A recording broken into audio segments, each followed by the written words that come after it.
শাহরুখ খান গেছিল, করিনা কাপুর গেছিল, সারা রাত ধরে নাচ আর গান। আর যারা এসে দেখছে প্রায় লাখের উপরে, সমস্ত মক্কা মদিনার জওয়ান যুবতী মেয়েরা, এরা সাহাবাদের সব খানদান বংশ, তাদেরই আওলাদ বুনিয়াদ।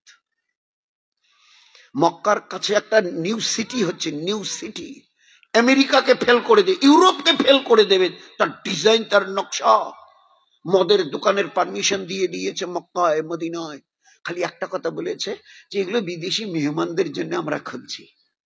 বিদেশের মেহমানরা এসে খাবে, কোন মুসলমানের যুবক যুবতী, কোন মুসলমানের পুরুষ মিছিল হাত দেবে না, তাই তো? হায় হায় হায়, কি অবস্থা চলছে। ছিলাম কোথায়, নামছি কোথায়, কোথায় ছিলাম জানেন? একটা মুসলমান আপনার আমার মতো, তাকে যে আল্লাহ ক্ষমতা দিয়েছিল দুনিয়ায়, আজকের আল্লাহ দেখিয়ে দিয়েছে তুমি কে গো? তা বলে গোটা দুনিয়ার আমি দাদা, আমাকে এক বাক্যে গোটা দুনিয়া ছেলে। আর আমি যাকে যা বলি জানে, যদি এরপরে 10টা মিনিট দেরি করি তো উনি যদি আঙ্গুল ঘোরায় তো আমার মানে কাপড় খারাপ হয়ে যাবে, কারণ গোটা দুনিয়ার উনি দাদা। কে ভাই? তার মনে আছে ও দেশটা কি না? ওই দেশটার গোটা দুনিয়ার উনি দাদা। আর জোরে বলেন না, আমেরিকা। হ্যাঁ, গোটা দুনিয়ার দাদা, যাকে যা বলবে, যে দেশকে যা বলবে মানতে বাধ্য। জানে ওর কাছে যে ক্ষমতা আছে না, atomic power, nuclear, modern technology, ওর কাছে যা আছে, যে ক্ষমতা ওর কাছে আছে, খালি যে কোনো দেশকে এই করলে খতম, হাওয়া করে ছেড়ে দেবে। আল্লাহ মাঝে মাঝে ওই রকম যখন জামানার হর জামানায়, এটা আল্লাহর সুন্নত, যখন লোক আল্লাহকে সম্পূর্ণ এনকার করে চলতে চায়, ও আল্লাহ বিল্লাহ কিচ্ছু নেই, কিছু nothing, nothing is there, nothing is there, ও কিচ্ছু নেই, কিছু বোকাস বোকাস, তো মাঝে মাঝে আল্লাহ সামনে এসে ব্যারিকেড দেয় একটু নিজের পরিচয় করানোর জন্য।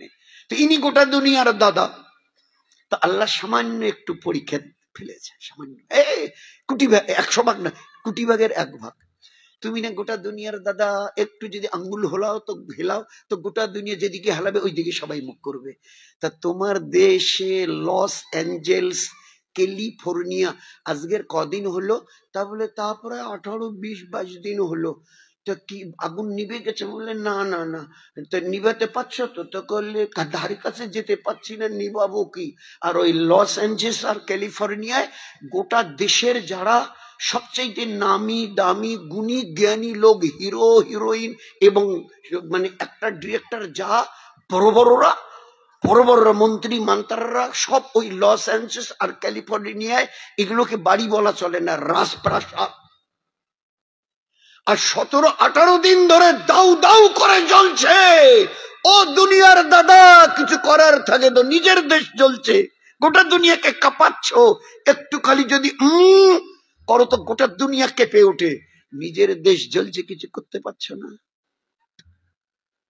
আল্লাহ দেখিয়ে দিয়েছেন, এখনো জ্বলছে, হিম্মত হয় না ধারে কাছে যাবার, বহু চেষ্টা করেছে, হাজারো প্লেন হাওয়াই আসমানে পাঠিয়ে পানি, গ্যাস, বহু চেষ্টা করেছে।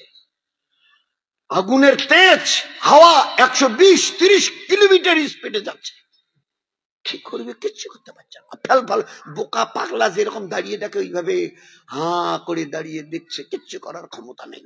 ও দুনিয়ার দাদা, কান খুলে শুনে নাও, কিচ্ছু করতে পারছো না তো। নিউক্লিয়ার, অ্যাটমিক পাওয়ার কি নেই তোমার কাছে? একটা যদি ফেলো তো গোটা দুনিয়া কিচ্ছু বাকি থাকবে না, অথচ কিচ্ছু করতে পারছো না। আল্লাহ, আমরা নবীর উম্মত, আমাদের যে তাগত দিয়েছে শুনবে একটু? তোমার গোটা দুনিয়ার দাদা, তুমি একটু ভালো করে শুনে নাও, হুশ বিগড়ে যাবে। এরকম আগুন জ্বলেছিল একদিন মদিনায়। তো এই ইটকাট সিমেন্ট বালু বজরির বিল্ডিং রাজপ্রাসাদে নয়, পুরো মদিনার যে বড় পাহাড়টা, ওই পুরো পাথরের পাহাড়টা পুরো দাউ দাউ দাউ দাউ করে জ্বলে মোমের মতো গলে মদিনার দিকে গড়ি গড়ি আসছিল। এলাকার লোকজন দেখে দৌড়ে মদিনায় চলে এসছে, মসজিদে নববীতে। আমিরুল মোমিনিন একটা বাঁচার ব্যবস্থা করুন। কেন ভাই, কি হয়েছে বলেন? তাহলে পুরো বড় পাহাড়টা দাউ দাউ করে জ্বলছে আর মোমের মতো গলে মদিনার দিকে এগিয়ে আসছে, যদি একটু দেরি হয় তো গোটা মদিনা জ্বলে ছাই হয়ে যাবে। সত্যি বলছে বলে হ্যাঁ। তাকিয়ে দেখছে কাকে পাঠাই কাকে পাঠাই, দেখে এক সাহাবি আসছে। কত বড় বুজুর্গ সাহাবি, যাকে দেখে ডাকছে এদিকে আয়। কত বড়, কয়েকদিন আগে ইমান কবুল করেছে।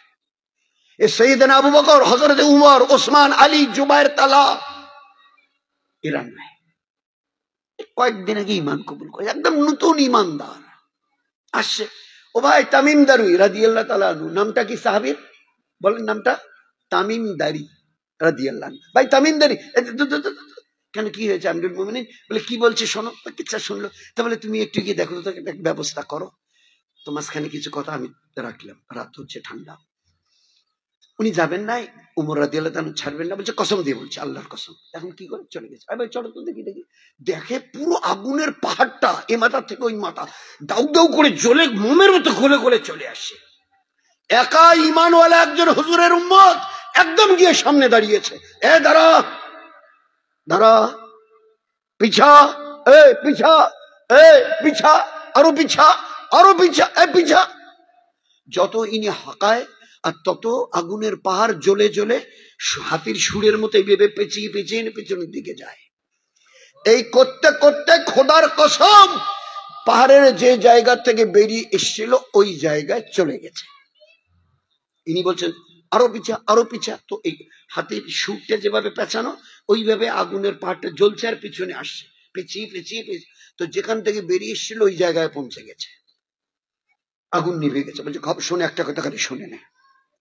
পাহাড় কি বলছে, আগুনের পাহাড়, এই তো এখানে তো রেখে যাচ্ছি, কিন্তু খবরদার আমি চলে যাব আর 2-4 দিন পরে, 2-1 বছর, 200 বছর পরে নড়বি। এরপরে যদি এখান থেকে কখনো বের হোস তো কিয়ামতের ময়দানে আল্লাহ পাকের সামনে তোর আর আমার ব্যাপারে মোকাবেলা। এখনো 1400 বছর হলো হাতির সুরের মতো এখনো পেঁচানো আছে ওই অবস্থায়। যারা হজ উমরা করতে যান না, এখন ওখানে গিয়ে 2 রাকাত নামাজ পড়ে। হাদিসে পাকের পাতায় সোনার অক্ষরে লিখেছে যে ওইভাবে হাঁকিয়েছে, হাত দিয়ে হেঁকিয়েছে, আরো পিছা, আরো। বলছে রাখাল নিজের বকরিকে সারাদিন চড়িয়ে বিকাল বেলা যেভাবে হাঁকিয়ে ঘরে নিয়ে আসে, ও তামিমদারি রাদিয়াল্লাহু তাআলা আনহু বকরির মতো আগুনের পাহাড়কে হাঁকিয়ে ওই জায়গায় পৌঁছে দিয়ে চলে এসে। দেখে নাও ঈমানওয়ালার কাছে কি আছে। আজ আমরা পাচ্ছি না কেন? ঈমানওয়ালা হলে তবে তো, নবীর উম্মত হলে তবে তো।